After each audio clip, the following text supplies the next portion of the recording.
Bonsoir tout le monde. Bonsoir. Je pense que je vais commencer. Je ne m'attendais pas à voir tant de monde, mais vraiment je suis très touché, très heureux, très content.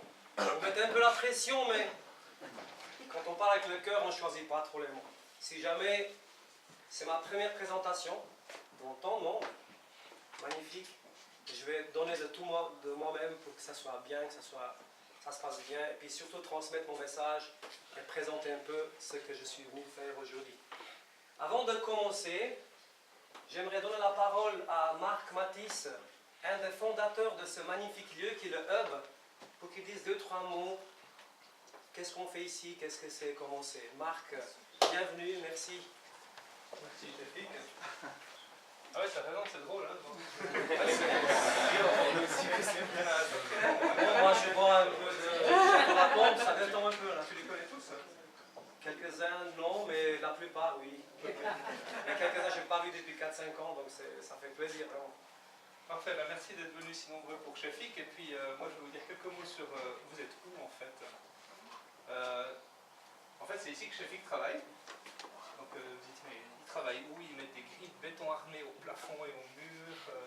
Ils ont des vieux meubles de 1900. C'est bizarre cet endroit. En fait, déjà, vous êtes, ça ne ressemble pas du tout à ça, normalement. Donc, on a ouvert tout cet espace aujourd'hui pour vous. Normalement, ici, il y a des petits coins avec les vieux fauteuils, les vieux canapés, il y a une table collaborative, il y a 4 places de travail. Et surtout, il y a la table de la cuisine. Parce que dans un espace de coworking, une des choses les plus importantes, c'est la table de la cuisine. C'est ici qu'on prend des cafés ensemble, c'est ici qu'il y a beaucoup de gens qui mangent à midi ensemble. Il y a des petits déjeuners communs, il y a des lunchs communs, il y a des événements qui sont ici, des apéritifs, il y a plein de choses qui se passent autour de cette table-là. C'est drôle, vous avez vraiment vu sur la cuisine, les tasses, etc. Là, normalement, il y a le café, le thé, etc. en libre service. Et puis sur la partie arrière, il y a encore toute une partie coworking avec une dizaine de tables. N'hésitez pas, avant de partir, à vous balader dans tout l'espace et puis à vraiment visiter, à voir à quoi ça ressemble. Il y a des petites cabines là-bas derrière qu'on utilise pour faire des téléphones. Parce que Shafik qui parle fort, alors de temps en temps. Non, c'est des cabines qu'on utilise pour ne pas déranger les autres, pour ne pas être dérangé par d'autres conversations. Et puis il y a encore 2 salles qui sont des salles qu'on loue aussi. Donc il n'y a pas simplement de gens qui viennent pas seulement qui viennent pas travailler ici, mais qui louent une salle pour une réunion, pour une séance, pour un événement, pour une assemblée générale, pour des formations. Donc il y en a une petite là-bas au fond, on peut mettre sur 7-8 personnes, et puis une grande ici à côté, on peut mettre jusqu'à 5, enfin assis confortablement 15 à 20, et puis sinon en mode chaise comme ça, une 50aine de personnes. Donc voilà, ce sont des salles qui sont allouées. Puis sinon, peut-être sur le qui on est une association en fait ici. Et le coworking, ce dont je vous ai parlé jusqu'à maintenant, ce n'est pas la seule finalité de cet espace. En fait, le coworking pour nous, c'est uniquement un outil, ce n'est pas une fin en soi. Le fait d'avoir un bel espace, une belle énergie où les gens se sentent bien pour venir travailler, collaborer et échanger, c'est cool. Surtout s'ils viennent d'horizons très différents et qu'ils apprennent quelque chose les uns des autres. Ça c'est bien, mais ce n'est pas une finalité en soi. Donc ici, la finalité de cette association, c'est autre chose. Notre finalité, on a 2 valeurs qui nous tiennent particulièrement à cœur. La première, c'est le développement durable. Donc ici, on se nomme finalement un espace de coworking engagé, avec l'accent tonique sur le mot engagé. Parce qu'en fait, on a vraiment cette intention ici de faire émerger des projets d'indépendants, d'entrepreneurs qui décident de créer des projets qui ne sont pas juste, disons, comme dans l'ancien paradigme, pour faire du fric, comme on disait, mais qui se donnent une autre finalité, une finalité qui, elle, est d'ordre environnemental ou sociétal.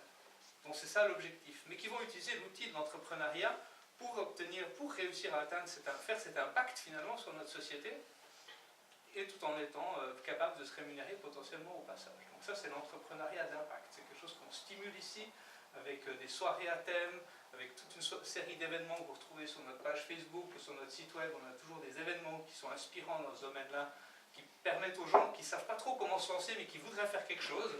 Donc à regarder le nombre de personnes qui manifestent dans la rue, il y a plein de gens qui aimeraient que ça change. Et la question, c'est qui est-ce qui passe à l'action, qui est-ce qui se met à faire quelque chose, qui est-ce qui prend une initiative, qui est-ce qui sort de sa zone de confort. Et puis quand ces gens-là sont prêts ou veulent faire quelque chose comme ça, ici on a l'infrastructure pour accueillir ces personnes et pour les coacher, les accompagner là-dedans. Donc le développement durable, c'est quelque chose de très important pour nous. Et l'autre, c'est mettre l'humain au centre de quoi? Finalement ici on est au service du monde, un peu du travail plutôt. On vient ici principalement pour y travailler. Et remettre l'humain au centre, pour nous, ça veut aussi dire, par exemple, accueillir à partir de la semaine prochaine une mesure pour l'emploi. Donc ici, au Hub, on aura des coworkers qui sont en recherche d'emploi. Donc ils viendront en fait travailler ici et leur parcours, ils seront autonomisés, ils seront accompagnés, encadrés dans le but de retrouver un emploi, mais on ne va pas les assister, on va les autonomiser ici, leur faire reprendre confiance en eux. Un grand travail de développement personnel qu'on va faire avec eux, ils seront là pendant 8 semaines. Donc ça c'est quelque chose qui nous tient à cœur, qui est dans nos valeurs. Et l'autre chose qu'on fait, c'est qu'on donne des formations ici sur un nouveau modèle d'organisation. Donc les entreprises qui souhaiteraient passer d'un modèle purement pyramidal à un modèle collaboratif, agile, intelligence collective, on forme ici dans les compétences. Donc voilà un petit peu toutes les valeurs, les choses qu'on fait ici à part travailler. Est-ce que j'ai tout dit? Yes. Merci, chef. Merci beaucoup. Merci. Merci Thomas. Oui, c'est juste. Voilà, justement, si jamais il y a mes enfants qui font quelques photos et puis ils filment le discours, mais ils ne vont pas faire des flashs sur vous. Il y aura des photos pour notre site de Hub, pour moi, pour mon parcours, etc. Mais si quelqu'un vraiment est gêné ou il ne veut pas qu'ils le disent, mais on ne va pas mettre des flashs sur vous. Est-ce que ça ne vous dérange pas? Ça va juste filmer par là, photographier par là. Et il y aura des photos depuis derrière, comme ça, depuis le dos. Est-ce que ça joue pour tout le monde? Il faut proposer si quelqu'un souhaite. Si quelqu'un peut juste choisir le profil.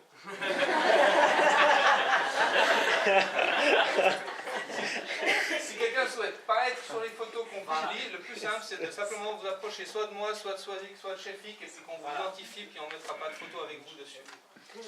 Merci. Ça joue, ça va? Ok. Avant de commencer, je vais juste 2-3 mots juste parce que vous avez entendu beaucoup Chefik, mais pas beaucoup de monde parmi vous savent. Mon vrai prénom, c'est Chefik. Alimi, Jackie, c'est mon surnom. Quand j'étais petit, j'étais un peu complexé de mon prénom parce qu'on se moquait beaucoup de ma gueule. On se moquait beaucoup de moi, on m'appelait n'importe comment. Et puis on m'a inventé un prénom, un surnom qui était un peu Sheki. Je suis venu en Suisse, c'était Jackie, ça restait Jackie. Je n'ai jamais osé trop parler en public jusqu'à l'année passée. Mon ami Tony, qui est plus qu'un ami, m'a présenté une personne magnifique qui est Vilma, qui est présente ce soir, qui vient de Lausanne avec Nelly. Elle m'a accompagné l'année passée. J'étais vers elle pour discuter accompagnement. Et puis elle m'a fait comprendre l'importance d'exprimer nos émotions, d'accepter qui on est et notre prénom. Et surtout, elle m'a dit, mais ton prénom est très joli, ça serait bien que tu dises, tu t'appelles Chefik. Merci infiniment Vilma, parce que vraiment, tu m'as beaucoup aidé, mis à part les textes et tout ça, que tu m'as aidé beaucoup. Mais pour moi, c'était quelque chose qui m'a beaucoup aidé. Puis un jour, je suis arrivé ici, je dis, les amis, c'est vrai, j'ai un petit complexe, mais si vous voulez m'appeler Chefik, n'hésitez pas. Donc, ce n'est pas interdit de m'appeler Jackie. Je suis toujours le Jackie. Simplement, je suis content et fier de moi d'avoir osé être moi-même. C'est une étape que j'enseigne dans mon coaching et puis je transmets, mais tout commence par moi. Donc c'est juste ça, Chefik, c'est moi. Voilà. Ensuite, je vais commencer. Oui. Pas quand je commence, après je m'arrête, toi, ne vous en faites pas. Je vais essayer de faire ce que m'a appris Carole, c'est compter jusqu'au 10 et pas trop aller vite. Donc, avant, je vous demande quand même à tous de vous concentrer sur vous, de croire en vous, de ce qui résonne très fort dans votre cœur, car je ne suis pas là pour vous apprendre quoi que ce soit, ni vous dire faites ça et faites ci. Je suis là juste pour vous raconter une belle histoire. Une histoire d'un enfant qui est parti loin de chez lui pour réussir sa vie. Au chemin, il a bien réussi sa vie, super bien. Mais il a perdu quelque chose de très précieux. Son sourire. Eh oui. Puis un jour, au plus bas de sa forme, il se dit, mais je m'en fous de tout le reste. J'ai juste envie de retrouver ce sourire de l'enfant que j'étais et la joie de vivre que j'avais. Je ne me rendais pas compte que je suis parti un voyage intérieur énorme. Raison pour laquelle j'ai choisi le thème ce soir, apprendre sa propre vie. Ce qui veut dire, pour moi, chaque personne qui est présente ici m'a apporté quelque chose, m'a appris quelque chose, m'a transmis quelque chose. Car seul, je n'aurais jamais rien fait. Et c'est pour ça que j'ai toujours, derrière chaque regard, chaque sourire, chaque geste, il y a une belle histoire. Il y a une force. Et cette force, c'est aussi la vôtre. Cette vie, c'est aussi la vôtre. Et parfois, il suffit d'un petit partage pour inspirer, motiver quelqu'un qui puisse aussi se dépasser et dire « Tiens, pour moi, c'est possible aussi, il l'a fait, et je vais aussi le faire. » Donc, je ne suis pas là que parler de moi, mais ce thème m'a trop inspiré et je me suis dit « Je pars par ce thème-là. » Comment me présenter? Vous me connaissez, Chefik Halimi. Je ne suis rien plus que vous, ni plus que les autres. Je suis un enfant de la terre, un citoyen du monde, un être rempli d'amour et de passion et de joie. En quelques mots, je suis amoureux de la vie et de ma femme aussi, bien entendu. Il faut le dire. Je suis né en Macédoine, un pays très touché par la pauvreté et plus tard la guerre civile. Dans une famille très pauvre, d'une mère turque, d'un père albanais. Lorsque j'avais 1 an, mon père est décédé, accident de camion, était chauffeur poids lourd. Ma mère, 28 ans, elle s'est retrouvée seule. Avec nous 4, on était 4 enfants. Moi, j'étais le plus petit, j'avais 1 an. Croyez-moi, on n'avait pas grand-chose matériellement. On était nourris avec beaucoup d'amour. Et nous accordait beaucoup de son temps et de vraies valeurs. Je me rappelle quelquefois, je rentrais à la maison, maman, ils m'ont dit, ils m'ont fait, tu sais, je voulais pleurer, bref. Et il me fait, qu'est-ce qui se passe, mon fils? Ben, ils m'ont dit ça et ça, bref. Et puis il me dit, mais c'est pas grave, c'est rien de grave. Tu sais, entre nous les humains, il n'y a pas de différence, on est tous égaux. Et puis ce qui est important pour toi, retourne jouer, fais ce que tu aimes dans ta vie, et surtout, tu ne fais pas aux autres ce que tu n'aimes pas qu'on te fasse. Je ne me rendais pas compte, j'avais 5-6 ans, qu'est-ce que c'était, mais ces mots, ils sont restés gravés. Ils font partie de moi aujourd'hui. Vraiment. J'ai reçu le plus beau cadeau de ma mère et de la vie, avec ces mots-là. Donc, voilà, l'enfance continuait. J'étais un enfant très joyeux, très souriant. Je chantais tout le temps. Je faisais rire tout le monde autour de moi. J'étais très joyeux, malgré que je n'avais pas grand-chose, mais c'était une joie de famille qui venait, et puis de moi, bref. Petit à petit, je grandissais, et je ne me rendais pas compte. C'est maintenant, avec le recul, je vois et je me dis, ben oui, c'est ça. 7 ans, 8 ans, je commençais à grandir, et les choses commençaient à changer autour de moi. On commence à me dire, fais attention, tu dis pas ça, fais attention à madame telle, monsieur tel, attention comme tu t'habilles. Et puis, il faut que tu sois copain avec lui, parce que c'est le fils du directeur, je ne sais pas qui. Et puis, tu sais, dans la vie, c'est sécurité, travail, diplôme. Et puis, comme d'habitude, travailler, c'est la réussite. C'est ce qui compte le plus. Mais moi, j'étais qu'un enfant. Et je me posais la question, mais qu'est-ce que je fais là? Qu'est-ce qui se passe? Je ne comprenais pas grand-chose. Heureusement qu'à la maison, c'était la joie, le rire, la famille, on jouait entre nous, mais pas grand-chose. Je me rappelle encore maintenant, on prenait un repas par terre, les 5 avec ma mère. On partageait tout, on n'avait pas de fourchette, on mangeait comme ça. Mais on rigolait, on s'amusait. On avait une télé noir et blanc, pas de télécommande. On montait des fois sur le toit pour tourner la chaîne. Il y avait une seule chaîne, deuxième peut-être de temps en temps. Puis voilà, on s'amusait. J'ai vécu des choses bonnes et moins bonnes comme enfant, mais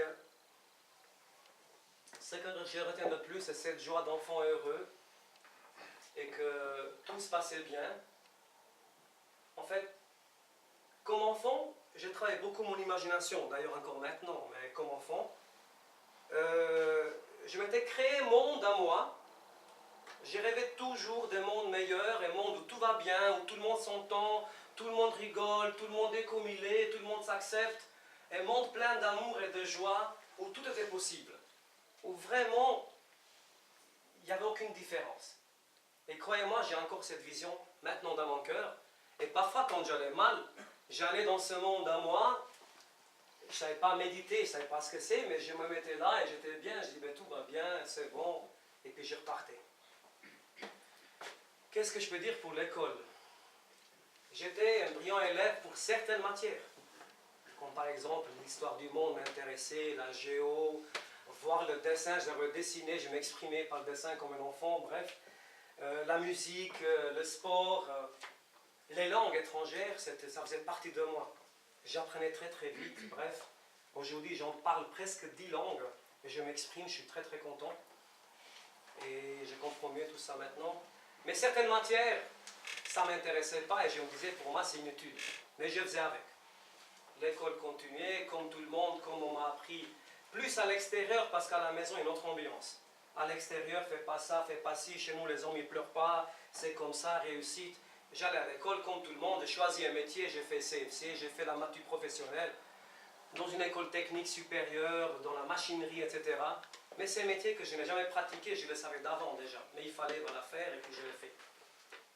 Puis petit à petit, j'avais un rêve dans mon cœur qui est venu, parce que mon oncle est en Suisse depuis les années 70, le frère à ma mère donc, et mon frère, notre frère aîné, est là aussi depuis les années 80, puis je voulais venir en Suisse, quelque chose m'attirait vers la Suisse, etc.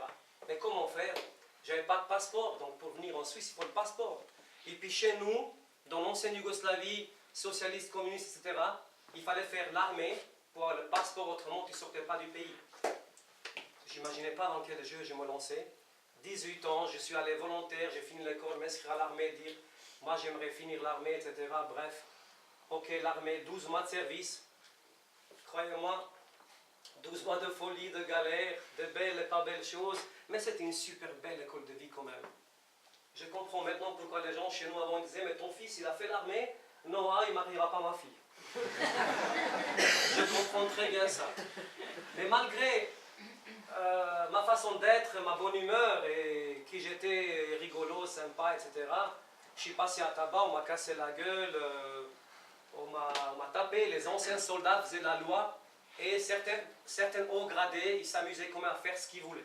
Je ne comprenais rien, une deuxième fois de ma vie, je me suis dit, mais qu'est-ce que j'ai fait ici encore moi? Qu'est-ce qui se passe? Je ne comprenais pas. Je chantais, je rigolais, il venait un gars, paf, une claque, ferme ta gueule. Bref, pas que moi, tout le monde. Hein. Tout le monde passait à la caisse sans exception.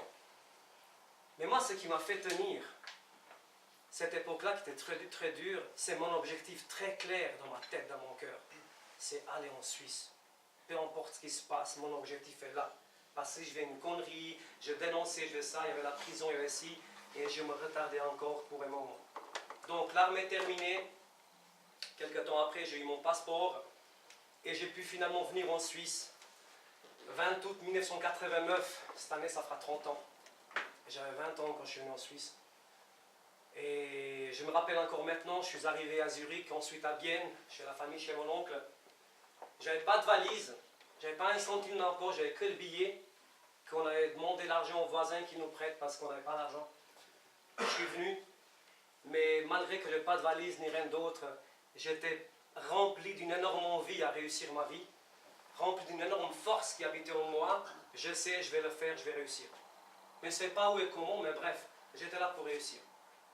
J'ai commencé à travailler, la restauration, que je n'ai jamais fait de ma vie, mais j'aimais beaucoup le contact avec les gens, comme vous le savez, contact facile. Et puis, restaurant italien, pizzeria, j'ai commencé à travailler. J'ai rêvé d'être cuisinier, on m'a dit non, non, pas à cuisine, toi devant, parce que tu vendras des bonnes bouteilles. Bref, non, c'est vrai, c'est ce qu'on m'a dit. Et je suis parti à faire la restauration, 1 année, 2 ans, 3 ans.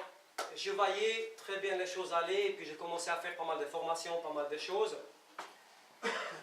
Et j'ai commencé à jouer mon imagination d'enfant, la vision et tout, que tout est possible quand j'étais enfant, pourquoi pas maintenant? Tac, je mets en place les choses, je ne connaissais rien. Mais j'imaginais, j'ai créé. Et en 1996, il m'est arrivé quelque chose de très très beau, le plus beau événement de ma vie. J'ai marié ma femme Carla, qui est plus qu'une femme pour moi, qui m'a beaucoup aidé à faire plein de choses, parce qu'elle m'a soutenu. Sans elle, je n'aurais rien fait. Elle le sait, mais ça fait du bien de le dire. Hein. Parce que seul, on n'arrive à rien faire. Et quelques années plus tard, on a eu 2 enfants, que c'est Luan et Elliot. Elliot et Luan, les deux, donc les garçons, qui ont aujourd'hui 22 ans et 20 ans. C'est plus 2 potes que de pistons. Ils m'apprennent beaucoup de choses et pour moi, ma vie était très très riche. Croyez-moi, la famille à l'époque et encore maintenant, c'est ma plus belle richesse. C'est mon plus beau cadeau. Tout le reste, On s'en fout, ça viendra. Mais la famille, c'était quelque chose de très très fort pour moi, surtout moi qui ne savais pas ce que c'est papa. Je n'ai jamais prononcé le mot papa de ma vie et je voulais tout faire pour mes enfants. Mes enfants m'appellent Babouche parce que chez moi, au pays, dans ma langue, Babouche c'est papa. Et c'est tellement chou comme une babouche. C'est trop drôle, c'est sympa. Donc, après avoir fait plusieurs formations dans la restauration, je me suis dit, ça y est, je vais lancer un projet, on prend un restaurant, on y va, j'ai fait la patente et plein d'autres formations. Mon épouse, comme d'habitude, elle m'a toujours soutenu, malgré qu'elle ne croyait pas trop dans le sens, elle croyait en moi, mais elle se méfie un peu, la vie, les gens, on sait qu'est-ce que c'est. Je suis content qu'elle est comme ça parce qu'elle m'ancre, elle m'amène, parce que moi je suis je m'envole très très vite. C'est pas grave, on avait 3000 francs de côté, on s'est engagé pour notre premier restaurant qui était à l'époque le V-Vapeur, le bateau, je pense que vous avez connu. C'était un investissement énorme, j'aime pas parler beaucoup de chiffres. On n'est pas grand chose, mais une énorme envie qui habitait en nous et puis je voyais déjà que ça va aller. 1, 2, 3 ans après, vraiment. Pendant 6 mois au début c'était difficile, après c'est reparti et ça marchait très très bien. Belle réussite professionnelle. 3 ans après, le propriétaire voulait vendre le bateau, donc l'établissement, il demandait 2 millions, nous on n'en avait pas 2 millions. On est parti, on a vendu notre fonds de commerce, notre partie qu'on a investi, et on est parti à la gondola, à la rue d'Écluse, on a créé, c'est-à-dire le restaurant existait, mais on a mis notre sauce, notre pâte, et puis on a fait quelque chose de familial. En 2003, la gondola, on a monté ce restaurant, qui a été assez vite un succès vraiment pour nous et pour la région. Grâce à vous tous et beaucoup d'autres qui ont vraiment donné plein de choses pour nous et qui nous ont suivis. J'étais très content. Belle réussite professionnelle, excellente, vraiment. Mais je ne me rendais pas compte que plus je travaillais, plus je me sentais déconnecté de l'enfant que j'étais. Plus j'avançais là et là, plus je me sentais coincé. Je ne savais pas ce qui se passe. Parce qu'en fait, c'est pas de la famille, ma mère ou autre, mais les gens disaient voilà réussir, l'argent, et moi j'ai pensé comme tout le monde, tu vas gagner beaucoup d'argent, tu vas travailler beaucoup, tu vas gagner beaucoup, et puis tu seras heureux. C'est vrai qu'il ne nous manquait rien, la famille unie, l'amour, on avait tout, on avait un bon niveau de vie. Mais moi je me sentais de plus en plus vide. Et c'est là que je me suis rendu compte que ce sourire d'enfant, je l'avais plus, j'arrivais plus à pleurer, j'arrivais plus à chanter malgré mes 2 guitares à la maison, ça grattait, il n'y a rien qui sortait. Mais qu'est-ce qui se passe? Je ne me rendais pas compte, mais après c'est clair, vivre à 300 à l'heure, courir, travailler, vacances, pas vacances. En 26 ans de restauration, je ne sais pas si j'ai eu 20 semaines de vacances, croyez-moi. Maintenant je comprends pourquoi ça m'arrivait ça. Sans ça, je ne serais jamais ce que j'ai fait aujourd'hui. Bref, et je vais quand même préciser qu'en 2012, fin 2012, j'ai vécu une période très très difficile. Malgré que je suis sportif, je ne bois pas, je ne fume pas, et toujours positif, je n'arrivais pas à trop avancer. Je me sentais, comme je dis, pas de sourire, pas de ci, pas de ça, j'arrivais plus, j'étais coincé. Et j'ai vécu 3 mois d'insomnie. J'ai fait plusieurs médecins, plusieurs trucs, mais vous avez rien, messieurs, on ne trouve rien. Je savais que j'ai rien, mais je n'étais vraiment pas bien. 3 mois d'insomnie. Derrière, il y avait un nerf sciatique qui m'empêchait de marcher. Et je travaillais même comme ça. Ma femme t'arrête, les enfants, c'est ça, mais non. Moi, c'était mon conditionnement d'enfance. Il faut faire, il ne faut pas lâcher. Non, ne tombe pas, ne pleure pas, avance. Donc, derrière mon sourire forcé, je cachais tout ce mal-être que quelque part me faisait signe. Mon corps me parlait. Les émotions étaient là, mais c'est clair que je ne savais pas comment m'exprimer, et puis je pensais que c'était une faiblesse. À parler de ça, quand je dis c'est que c'est une force. Et un soir à la maison, on mange les 4, et maman était aussi à la maison. Un lundi soir, les restaurants fermés.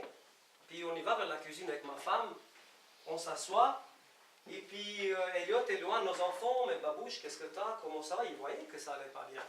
Donc Luan à l'époque avait 12 ans et l'autre 14 ans. Et Luan de haut de ses 12 ans, il m'a dit Babouche ça va, j'ai dit écoute ça va, mais c'est pour vous qu'on le fait quoi, le restaurant c'est ça quoi, on travaille pour vous. Puis là il m'a sorti, mais tu sais ton restaurant, votre restaurant, on a fait un stage chez vous, a dit, pour nous faire plaisir. mais on n'a aucune intention de prendre votre restaurant. Tout ce qu'on veut avec mon frère, c'est que vous soyez heureux, vous profitez un peu de la vie et puis relax. Comme ils disent les jeunes, chill aujourd'hui. La génération chill. Mais croyez-moi, je ne comprenais pas tout de suite. C'était pour moi comme un tsunami, bof, une claque. Mais je n'ai pas réagi. Simplement, quand tu m'as dit ça, j'avais comme des images qui défilaient devant moi, 26 ans de restauration. Je ne connaissais pas du tout les profs de mes enfants. Je savais les collèges où ils allaient, mais je n'étais jamais à l'école. J'ai rarement vu un match de foot de mes enfants.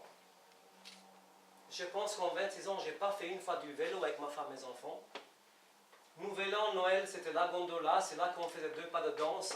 Marie et Gérard Cédel, ils se rappellent, parce qu'on dansait un petit coup et on allait travailler. Mais à la maison, on n'avait pas ça. Et je me suis rendu compte que, sincèrement, je suis quelque part passé à côté de la vraie vie. Mais je n'arrivais pas à mettre des mots ni comprendre qu'est-ce que c'est. Et puis, je suis allé me coucher. Avant de me coucher, j'ai dit, mais qui je suis? Pourquoi je suis venu sur Terre? C'est quoi la vie? C'est quoi le bonheur? C'est quoi le succès? Pourquoi je suis là? Paf, je me couche, je m'endors. J'ai fait le plus beau rêve de ma vie. La nuit là. Je vais raccourcir. Quelqu'un m'a parlé dans le rêve. Aujourd'hui, j'appelle la vie, c'est plus simple pour moi et pour tout le monde. Je n'aime pas trop me balader là-dessus. Quelqu'un m'a parlé dans le rêve. Et le lendemain, je me réveille. J'avais, comme quand on fait un reset à l'ordinateur, la programmation intérieure chez moi était différente. Je me suis réveillé zen, calme, à relativiser, à dire à ma femme, c'est pas grave, ça va aller. Mais qu'est-ce que tu as? Ben, bonheur, joie, tout va aller bien. Mais qu'est-ce qu'il a au mari? C'est pas possible. Mais moi non plus, je ne comprenais pas qu'est-ce qui se passait. Mais je ne me suis pas rendu compte qu'en me disant, c'est quoi la vie? C'est quoi le succès? C'est quoi le bonheur? Je suis qui? Qu'est-ce que je suis venu faire ici? J'ai déclenché quelque chose que ça commençait à venir vers moi. Bref. Donc, la seule chose que je voulais dans ce moment-là, ce n'est pas ce que je voulais faire, mais je voulais juste retrouver ce sourire de l'enfant que j'étais et cette joie de vivre qui m'animait. Je vais pouvoir chanter, je voulais pouvoir rire et même oser pleurer parce que j'ai tellement de choses en moi-même. Je suis parti là-dessus. Beaucoup de lectures de livres, beaucoup de formations, beaucoup de stages, cours, séminaires, webinaires, conférences. J'ai parcouru la Suisse et plein de choses. Et sincèrement, j'ai compris que je voulais que quelque chose change dans ma vie. J'attendais, il ne se passait rien. Puis comme j'ai réappris à écouter mon cœur, petit à petit, quelques mots, intuition, ben oui, si tu veux changer quelque chose, tu n'as qu'à faire toi-même. C'est là que la situation de Gandhi est venue devant. Tu veux le changement dans la vie, mais sois le changement. Waouh, magnifique. Après, petit à petit, d'autres choses, formation, j'ai rencontré des gens fantastiques dans tout ce que j'ai fait. Petit à petit, chaque jour, comme un puzzle, les images se mettaient claires devant moi et puis les choses venaient de plus en plus claires. Et là, j'ai compris que si je voulais faire un changement à l'extérieur de moi, je devrais commencer par mon intérieur. Changer quelque chose à l'intérieur de moi. Parce que j'avais une vision un peu... Et je me suis rappelé, quand j'étais enfant, c'était possible, pourquoi pas maintenant. Et ce monde imaginaire, que tout allait bien, petit à petit, vraiment j'étais rempli de gratitude pour la famille que j'ai, qui m'aime. Et d'être en vie simplement, et tout ce que j'avais, je suis en abondance, qu'est-ce que je veux de plus?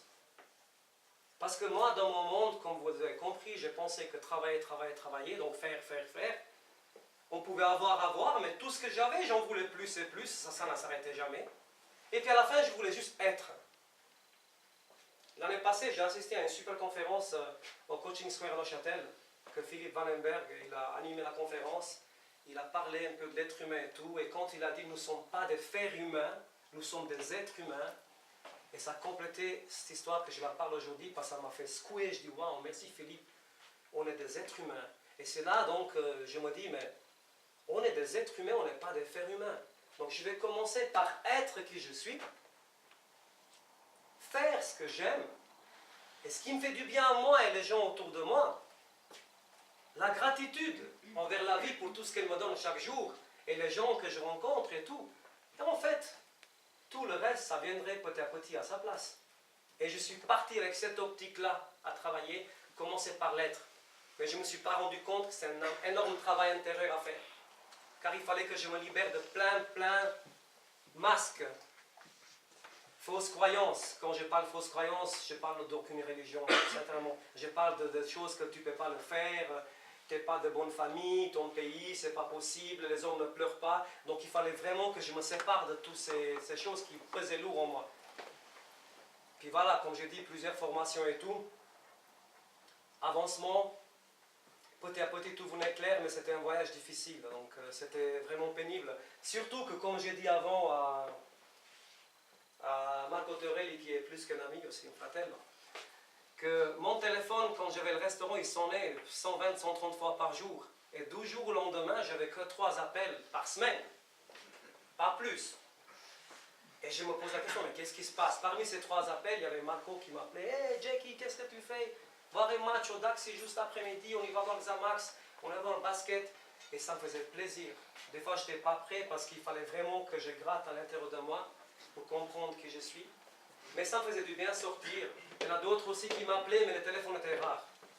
Parfois, les gens m'appelaient juste, mais pourquoi t'as arrêté? T'es fou, la restauration, bref. Est-ce que tu es malade? Est-ce que vous avez divorcé? Est-ce que vous êtes malade? Non. J'avais juste envie de réapprendre à vivre et de comprendre qui je suis.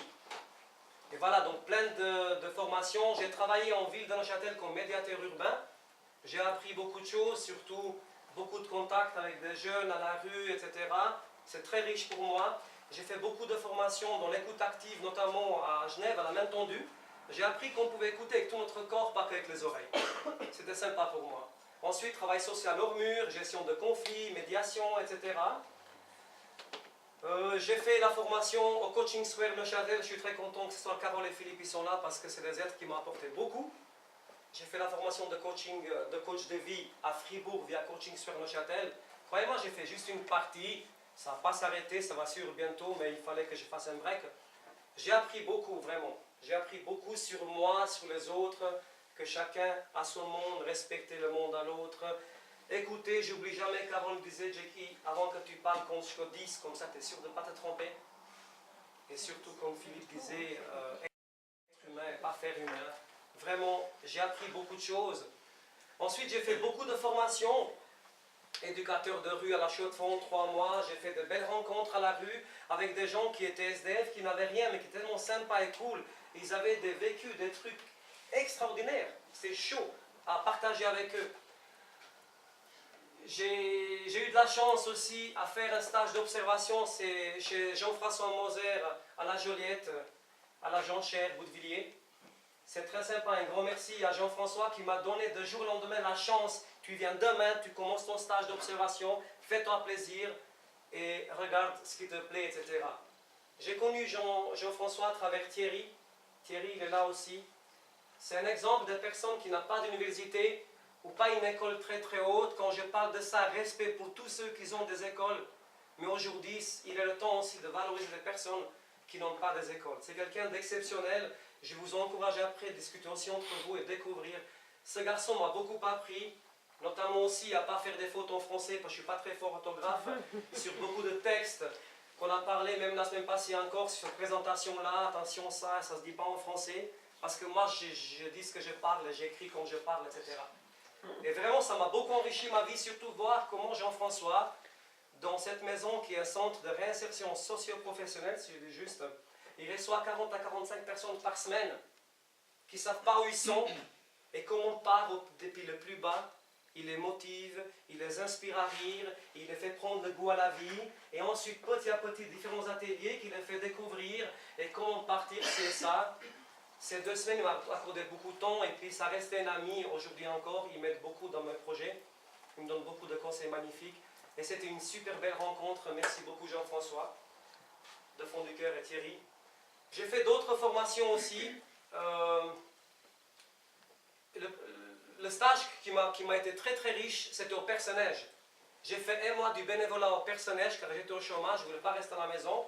J'ai commencé à être rempli de joie, je dis mais je vais aller là-bas voir ces gens-là et puis je vais essayer d'apporter ma joie et tout. Croyez-moi, je suis allé là-bas.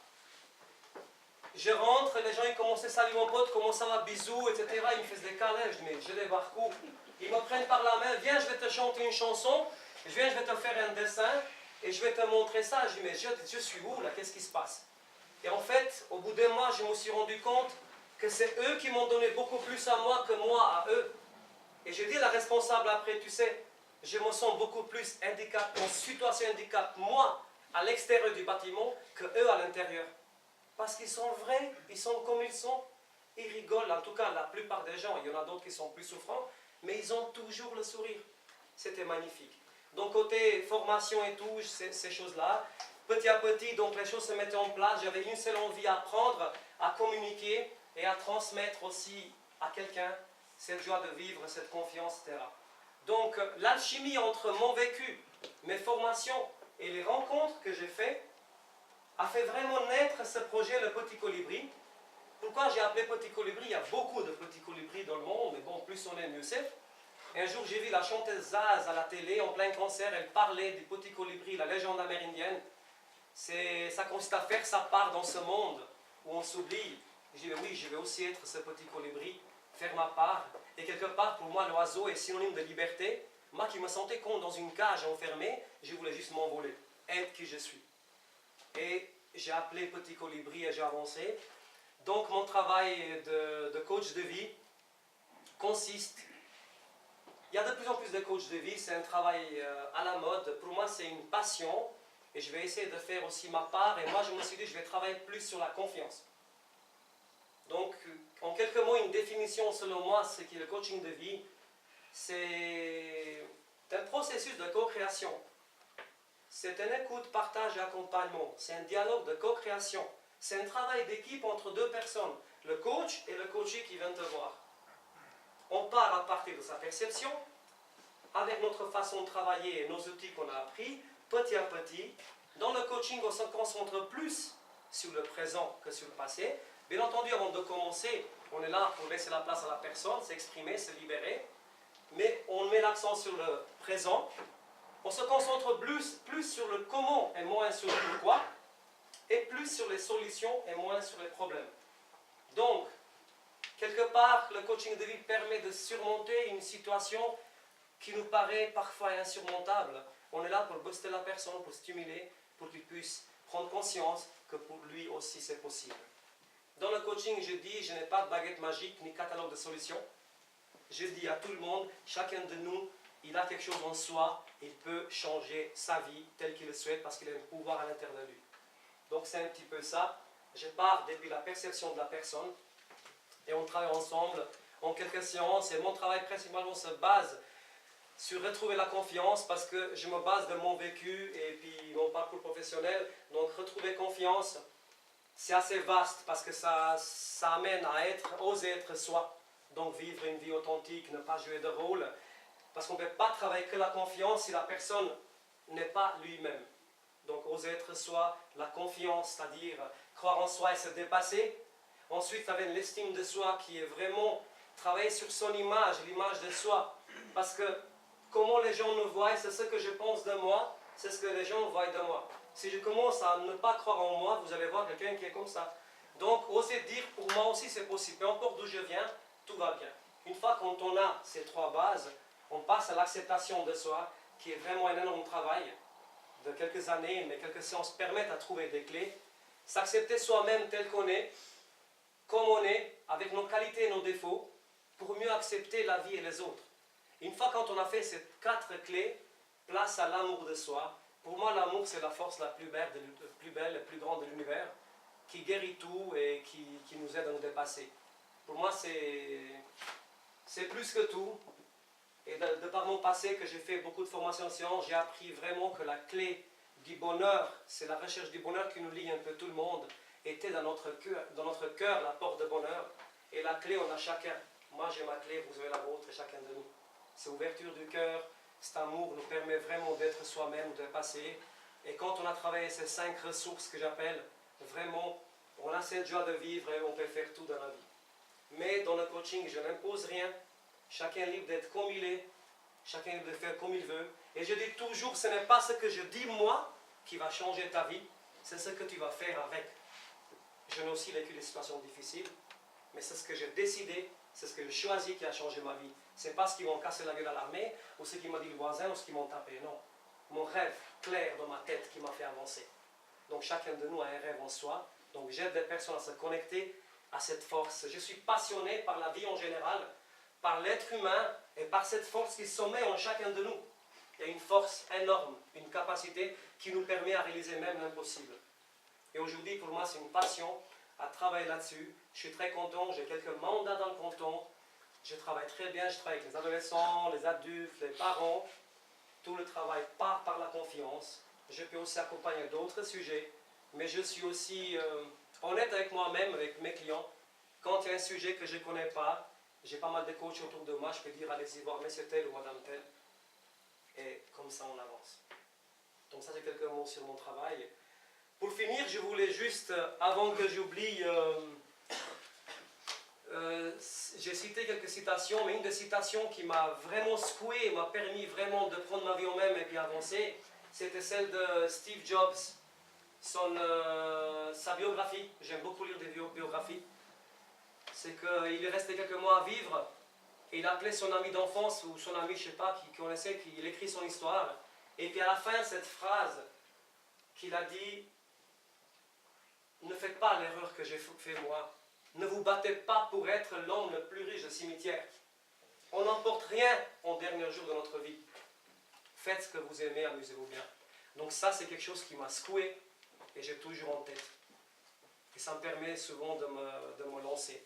Je vais juste lire 3 trucs que j'ai mis, des clés, des outils qui m'ont permis à ouvrir quelques portes et être qui je suis aujourd'hui et créer mon projet. Et ensuite, place à l'apéritif et partage. Peut-être ça a été un peu long, mais voilà. Donc, ce qui m'a permis de faire plein de choses et me dépasser, la première chose, c'est retrouver le sourire de l'enfant, cette joie de vivre de l'enfant que j'étais, de me rappeler. Ensuite, quand j'étais enfant, tout était possible, pourquoi pas maintenant, je me dis souvent, ça m'aide. Ma femme, mes enfants, c'est ma plus belle richesse, peu importe ce qui se passe dans ma vie. Je me suis perdu dans la vie pour me retrouver. J'ai appris à écouter mon cœur car il connaissait le chemin à suivre.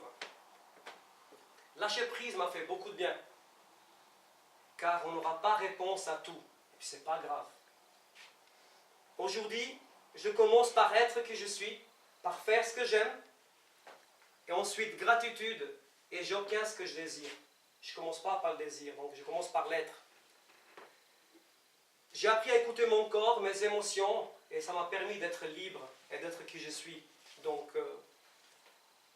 l'importance de chaque personne que j'ai croisée dans ma vie, que j'ai connue, ça m'a amené beaucoup de richesse. Et vous aussi qui êtes là.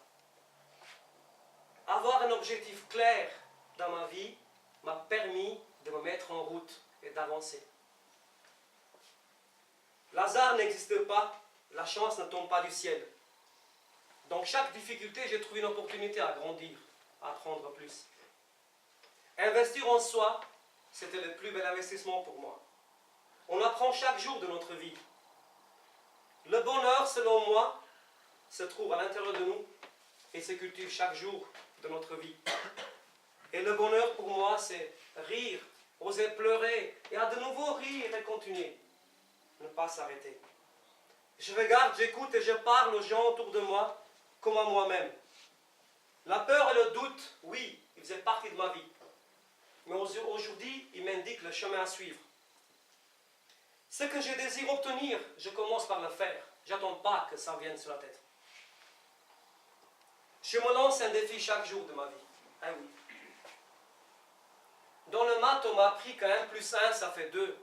Mais la vie m'a appris que 1 plus 1, ça peut faire beaucoup plus. Si on met nos énergies, nos idées ensemble en commun, on peut impacter le monde avec de belles choses ensemble. Car seul, c'est difficile pour moi. Ça a été difficile. Croire ne suffit pas, il faut agir. Et pour finir, gratitude, gratitude, gratitude pour qui je suis, pour la vie, pour la chance qu'elle me donne, pour tout ce que j'ai vécu, car les bonnes et les mauvaises choses m'ont apporté beaucoup de choses. Et voilà. J'espère que vous avez aimé cette présentation.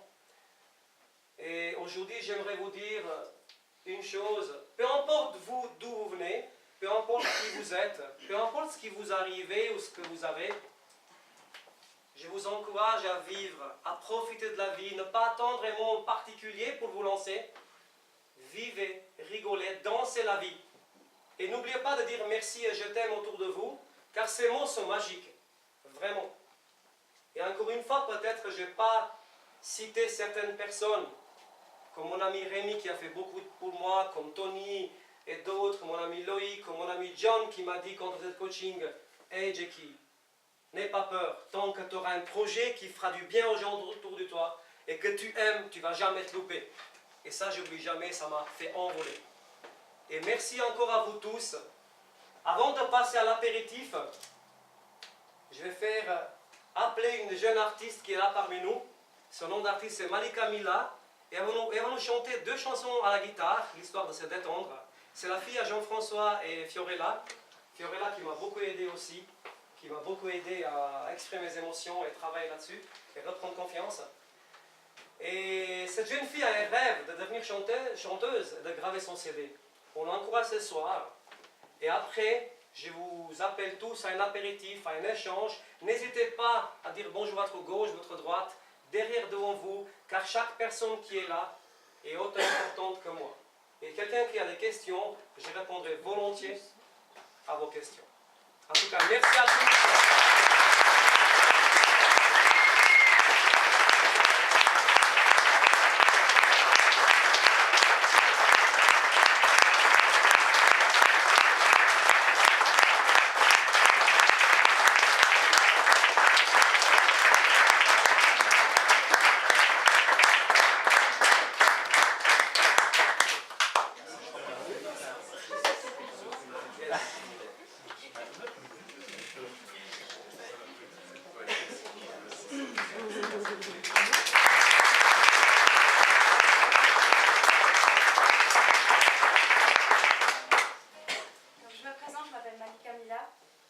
J'écris depuis 2015, j'aime beaucoup tout ce qui est de la musique. J'ai rencontré beaucoup d'artistes, je connais un peu le milieu de la musique. Je vous assure, le monde de la musique, c'est pas comme on croit, il n'y a pas tout qui va bien, il y a aussi des personnes qui tournent vraiment mal à cause de ça. Et moi, j'aimerais montrer en fait à travers mes textes, à travers mes chansons, qu'on vit beaucoup de choses en tant qu'artiste et que c'est pas simplement juste pour être connu, avoir des vues ou des choses comme ça, que ce sont vraiment des choses profondes, comme disait Jackie, et puis que c'est pour ça que je suis venue aujourd'hui. C'est grâce à lui, donc il m'a beaucoup apporté. Toi aussi. Et puis à travers mes textes, j'exprime surtout de l'amour parce que j'ai rencontré 2 personnes dans ma vie qui m'ont vraiment ressenti ce que c'était vraiment profondément l'amour. Et grâce à elles, j'en suis ici et c'est grâce à elles que j'ai pu faire de la musique. Donc je les remercie même si elles m'ont fait du mal. La première chanson que je vais vous interpréter, c'est un titre que j'ai écrit, ça s'appelle I Can't Forget You. Et j'espère que ça vous plaire.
s'appelle Rêve.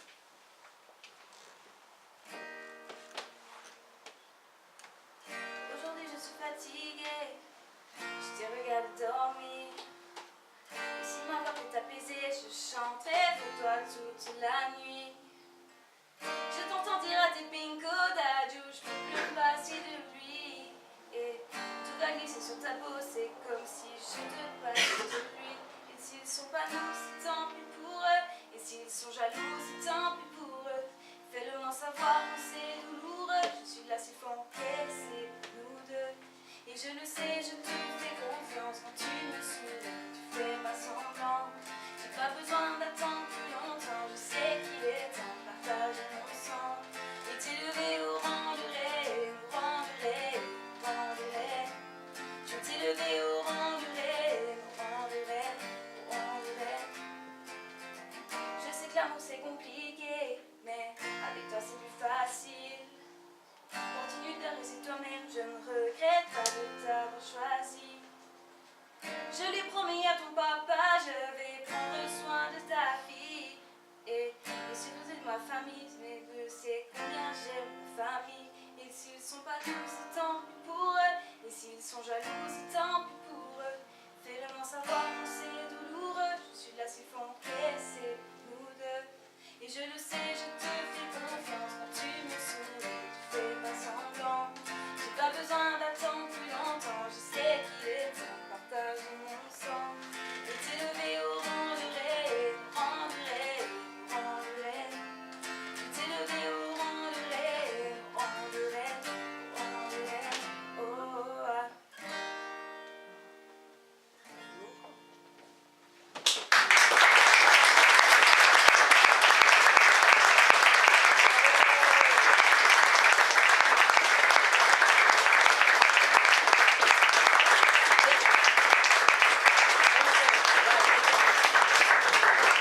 Je voulais juste dire un truc, j'ai oublié avant parce que je n'ai pas cité une personne du cœur, vraiment.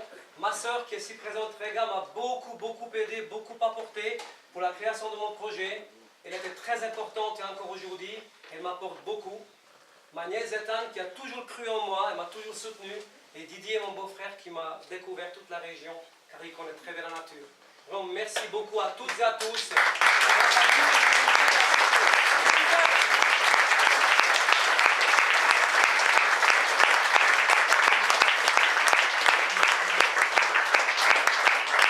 Je vous donne un coup de main, grâce à l'apéritif.